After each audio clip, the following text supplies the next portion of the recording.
আসসালামু আলাইকুম সুপ্রিয় শিক্ষার্থীরা, এইচএসসি 2024 প্রসঙ্গে কথা বলছি। আসলেই মূলত তোমাদের কিন্তু সবকিছু পরীক্ষা স্থগিত করেছে এবং বাতিল করেছে। তারা যেহেতু পরীক্ষা বাতিল করেছে, এখন কিন্তু তারা সাবজেক্ট ম্যাপিং রেজাল্ট দিবে। যেহেতু রেজাল্ট দিবে, সেক্ষেত্রে রেজাল্টটা কবে দিবে, এটাই কিন্তু মূলত অনেকেরই প্রশ্ন যে আমাদের তো এখন সব পরীক্ষা বাতিল করেছে, সেক্ষেত্রে রেজাল্ট কবে দিবে। তো মূলত রেজাল্ট প্রসঙ্গে আজকে কথা বলবো। তো মূল টপিকে চলে যাব। যারা এখনো নতুন, অবশ্যই চ্যানেলটি সাবস্ক্রাইব করে পাশে থাকা বেল আইকনটি বাজিয়ে দাও।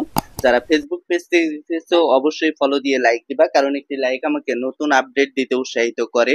তো দেখা যাচ্ছে যে তোমাদের যে ব্যবহারিক পরীক্ষাটা ছিল, এই ব্যবহারিক পরীক্ষা যে রুটিন পরবর্তীতে দিয়েছিল যে আমরা 11 সেপ্টেম্বর থেকে পরীক্ষা নেব এবং কি 15 থেকে 23 অক্টোবর পর্যন্ত তোমাদের ব্যবহারিক পরীক্ষাটা চলবে। দেখো, এখন ব্যবহারিক পরীক্ষা নিয়ে অনেকেই সংকোচ আছে যে ব্যবহারিক পরীক্ষাটা হবে কিনা, সেটা পরবর্তী ভিডিওতে আমি জানিয়ে দিব, সমস্যা নাই। তবে এখন যেহেতু তোমাদের এই যে দেখো 23 অক্টোবর পর্যন্ত ব্যবহারিক পরীক্ষা ছিল, এই 23 অক্টোবরের আগে কিন্তু তোমরা রেজাল্ট পেয়ে যাচ্ছ। দেখো, তোমাদের আন্দোলনটা কিন্তু কাজে লেগেছে যে 23 অক্টোবরের আগেই তোমরা রেজাল্ট পাবা। তো রেজাল্টটা কবে পাবা? দেখো, তোমাদের যে পরীক্ষাটা স্থগিত করেছে, তারা স্থগিত করেছে 20 আগস্টে, অর্থাৎ গত 20 আগস্টে তারা স্থগিত করেছে। যেহেতু কাল দিন আগে বা কালকে তারা স্থগিত করেছে বা বাতিল করেছে, যেহেতু বাতিল করেছে, সেক্ষেত্রে তোমাদের রেজাল্টটা 2 মাস পরে হয়। দেখো, 57 থেকে 2 মাস বা 60 দিনের মধ্যে তারা রেজাল্ট পাবলিশ করে। এটা হচ্ছে বোর্ড কর্তৃপক্ষের নিয়ম, যেটা প্রতি বছর এইটাই করে থাকে যে 57 থেকে 60 দিনের মধ্যে রেজাল্ট দিতে হবে।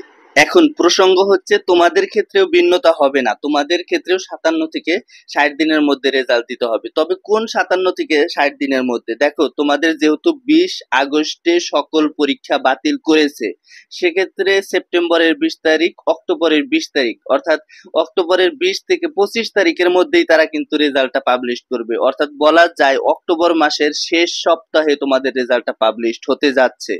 যেহেতু শেষ সপ্তাহে রেজাল্টটা পাবলিশ হতে যাচ্ছে, অবশ্যই রেজাল্টের জন্য প্রস্তুত থাকো। আর তোমাদের কিন্তু সাবজেক্ট ম্যাপিং রেজাল্ট হবে, সেটা কিন্তু অন্য ভিডিওতে জানিয়ে দিচ্ছি যে সাবজেক্ট ম্যাপিং মূলত কি, সেই ভিডিওটা অবশ্যই দেখে নিবা। এবং কি তোমাদের কিভাবে রেজাল্ট দেওয়া হবে, 6টা পরীক্ষা কিভাবে হয়েছে এবং সেই 6টা পরীক্ষার উপর ভিত্তি করে কিভাবে রেজাল্ট দিবে এবং কি এসএসসির রেজাল্টটা কিভাবে টেনে নিয়ে আসবে, এটা কিন্তু বিস্তারিত অন্য ভিডিওতে বলে দেওয়া আছে, সেই ভিডিওটা অবশ্যই দেখে নিবা।